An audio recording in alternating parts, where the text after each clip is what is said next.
금성 2-2 난쟁이가 쏘아올린 작은 공.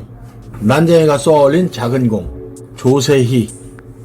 사람들은 아버지를 난쟁이라고 불렀다. 사람들은 옳게 보았다. 아버지는 난쟁이였다. 불행하게도 사람들은 아버지를 보는 것 하나만 옳았다. 그 밖의 것들은 하나도 옳지 않았다. 나는 아버지, 어머니, 영호, 영희 그리고 나를 포함한 5 식구의 모든 것을 걸고 그들이 옳지 않다는 것을 언제나 말할 수 있다. 나의 모든 것이라는 표현에는 5 식구의 목숨이 포함되어 있다. 천국에 사는 사람들은 지옥을 생각할 필요가 없다. 그러나 우리 5 식구는 지옥에 살면서 천국을 생각했다.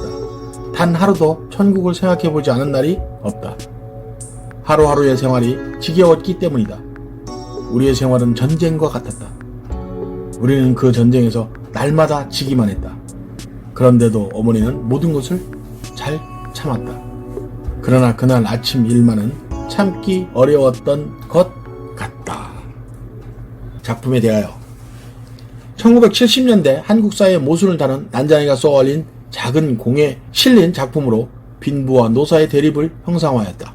이 작품은 도시개발 과정에서 소외된 난쟁이 일가의 아픔을 통해 도시 빈민의 현실과 사회의 구조적 모순을 폭로하고 있다. 빈민은 알테고 노사는 노동자 계층과 사용자 계층. 쉽게 얘기해서 노는 노동자, 사는 사용자, 사용자는 자본가지. 그걸 노사라고 해. 그래서 요즘에도 회사하고 노동자하고 싸우면 노사 갈등 이렇게 얘기하지. 작가에 대하여 조세희 1942년생이네요. 1965년 경향신문 신춘문예의 소설 돛대 없는 정선에 당선되어 등단하였다. 소외된 사람들을 통해 산업화의 그늘을 다룬 연작소설집 난쟁이가 쏘아올린 작은 공을 펼쳐냈다. 그 밖의 소설집으로 시간여행, 침묵의 뿌리 등이 있다. 이 작품 난쟁이가 쏘아올린 작은 공은 당대에 가장 많이 팔린 책이야. 70년대 후반부터 80년대 중반까지 이 책을 가지고 있지 않은 노동자가 없다 할 정도로 엄청난 베스트셀러였다. 흥미로 읽는 것보다 그들 삶의 모습을 자기들 스스로 읽으면서 눈물을 흘렸던 그런 작품이다 라고 알려져 있지. 그만큼 난쟁이가 쏘아올린 작은 공은 지금 봐도 70년대 후반에 쓰여졌지만 지금 봐도 현실에 대한 그런 것들이 아직 끝나지 않은 그런 현실일 수도 있고, 난쟁이가 쏘아올린 작은 공의 전체 구성이 있네. 제1부 난쟁이 아버지 어머니 영수 영호 영희는 난원구 행북동 도시의 빈민으로 재개발 사업으로 인해 집이 철거될 위기에 처함. 서술자 영수. 제2부 행북동 주민들이 대부분 입주권을 팔고 동네를 떠남. 난쟁이 가족도 입주권을 팔지만 거리에 나앉게 됨. 서술자 영호. 제3부 영희는 가족으로부터 입주권을 구입한 특이업자를 따라가 그에게 수면제를 먹이고 입주권을 들고 나와 입주 절차를 마치지만 아버지의 자살 소식을 듣게 돼. 영수가 첫째고 영호가 둘째, 영희가 셋째. 네. 그렇게 가족 구성이 되어 있네. 제재계관, 갈래, 현대소설, 연작소설. 난쟁이가 쏘아올린 작은 공이라는 것에 여러 편의 소설들이 들어있는 거야. 그 주제들은 전부 같은 형태로 철거민 사건을 위주로 일어나고 있다. 그렇게 보면 되겠지. 그 다음에 성격, 사실적, 상징적, 현실 비판적, 배경, 시간, 1970년대, 공간, 낙원구 행복동, 가상의 지명. 1970년대는 농촌에서 도시로 이주해서 집이 없기 때문에 그냥 언덕에다가 땅 주인 없이 집을 짓고 살았던 그런 동네였잖아. 판자촌이란 말이야. 그거를 철거하면서 재개발을 하는 거야. 그때 당시에. 그런데 지금처럼 재개발하면 오히려 거기서 살고 있는 사람이 큰 돈을 버는 게 아니고, 그때 당시에는 돈이 워낙 없었기 때문에 재개발을 하면 물론 딱지를 줘. 딱지라는 게 뭐냐면 아파트 입주권을 주는 거지. 그런데 아파트 입주를 하려면 당장 돈을 내야 되잖아. 그 돈을 낼 수가 없기 때문에 할 수 없이 딱지, 입주권을 다른 사람한테 팔고 그 돈을 가지고 다른 데 갈 수밖에 없다. 더 외곽 지역에 판자촌으로 밀려가든지 해야지. 그런 게 1970년대, 80년대 요때의 상황이다. 그때가 이제 우리가 개발도상국에서 엄청나게 경제 개발을 할 때야. 그리고 낙원구 행복동. 제목 자체가 뭐야? 반어법이지? 실제로 그들은 낙원에 살지도 않고 행복하지도 않아. 그래서 낙원구 행복동이라는 것 자체가 반어법을 가지고 있다. 반어법의 대표적인 소설이 있었잖아. 운수 좋은 날. 기억나지? 돈을 좀 많이 벌어서 설렁탕을 사갖고 들어왔더니 아내가 이미 죽어 있었어. 그렇지? 일제시대의 피폐한 삶을 보여줬던 운수 좋은 날. 그게 바로 대표적인 제목이 반어법인 거야. 그 다음에 시점은 전지적 작가 시점. 물론 그 영수의 시점, 영어의 시점 그렇지만 그거 자체도 전지적 작가 시점으로 이루어져 있다. 주제, 산업사회에서 소외된 도시 빈민계층의 삶의 고통과 인간답게 살고자 하는 꿈. 특징, 상징적인 소재를 통해 현실을 반영하고 비판함. 지명 등에서 반어적 표현을 활용함. 가진 자와 못 가진 자의 이분법적 대립구도를 설정함. 난쟁이, 달나라 같은 소재를 통해 환상적 분위기를 조성함. 짧은 문장을 사용함으로써 비극성을 심화함. 그러면 제재기관에서 딱 안 들어오는 단어 있어? 이분법적. 이분법적은 흑백 논리라고 해서 두 개로 나누는 거야. 좋은 것과 나쁜 것. 가진 자와 못 가진 자. 그게 이분법적 사고. 별로 안 좋은 사고지, 그지?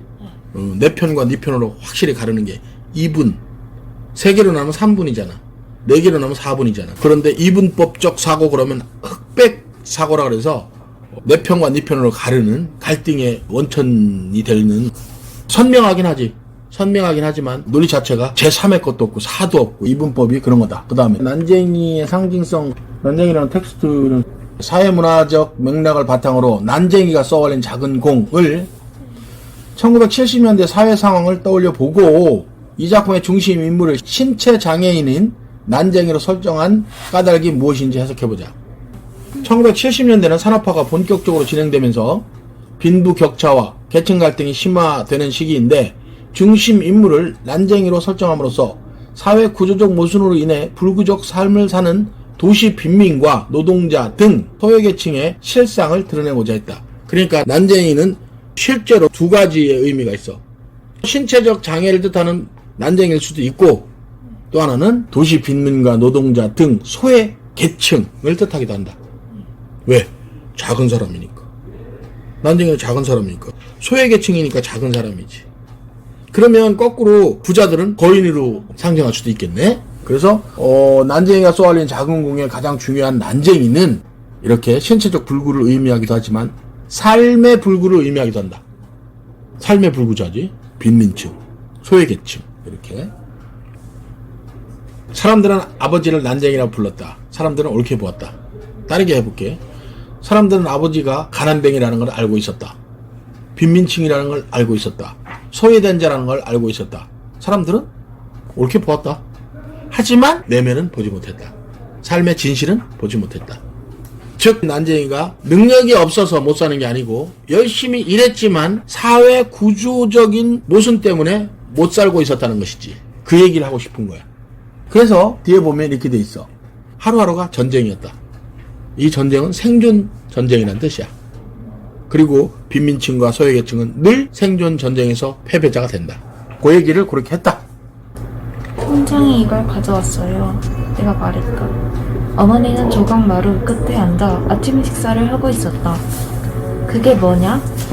철거 개구장이에요. 기어코 왔구나. 어머니가 말했다. 그러니까 집을 헐라는 거지? 우리가 꼭 받아야 할 것 중에 하나가 이제 나온 셈이구나. 어머니는 식달을 조금 따냈다. 나는 어머니의 밥상을 내려다보았다. 보레밥에 까만 된장, 그리고 시든 고추 2개와 조린 감자. 나는 어머니를 위해 철거 계급장을 천천히 읽었다. 거기 보니까 뭐 가난한 삶의 모습이 그대로 보이는 장면이 있네. 네. 보리밥에 까만 된장, 그리고 시든 고추 2개와 조린 감자. 계급장, 행정상의 의무 이행을 재촉하는 내용을 담으면서 철거하세요 하고 보낸 거야. 네.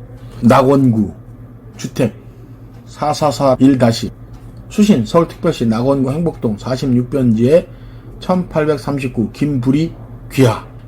그러니까 난쟁이 아버지 이름이 김부리네. 제목 재개발 사업 구역 및 고지대 건물 철거 지시. 귀하 소유와 아래의 표시 건물은 주택 개량 촉진에 관한 임시조치법에 따라 행복 3구역 재개발 지구로 지정되어 서울특별시 주택개량 재개발 사업 시행 조례 제15조, 건축법 제5조 및 동법 제42조의 규정에 의하여 1270 몇 년 9월 30일까지 자진 철거할 것을 명합니다.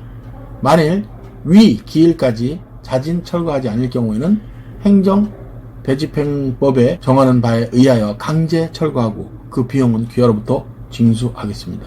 영화 보다 보면 철거 안 되려고 하고 이쪽에서는 관청에 사람들이 와서 안 되니까 누구를 앞세우는 거야? 깡패들을 앞세우잖아. 난리가 나잖아. 막 부딪혀가지고. 그런 영화들 많지? 네. 선생님이 서울에 대학을 가서 처음 해본 시위가 철거 막는 시위였어. 80년대 그런 게 엄청 많았거든. 철거 대상 건물 표시 서울특별시 낙원구 행복동 46번지에 1839 낙원구청장.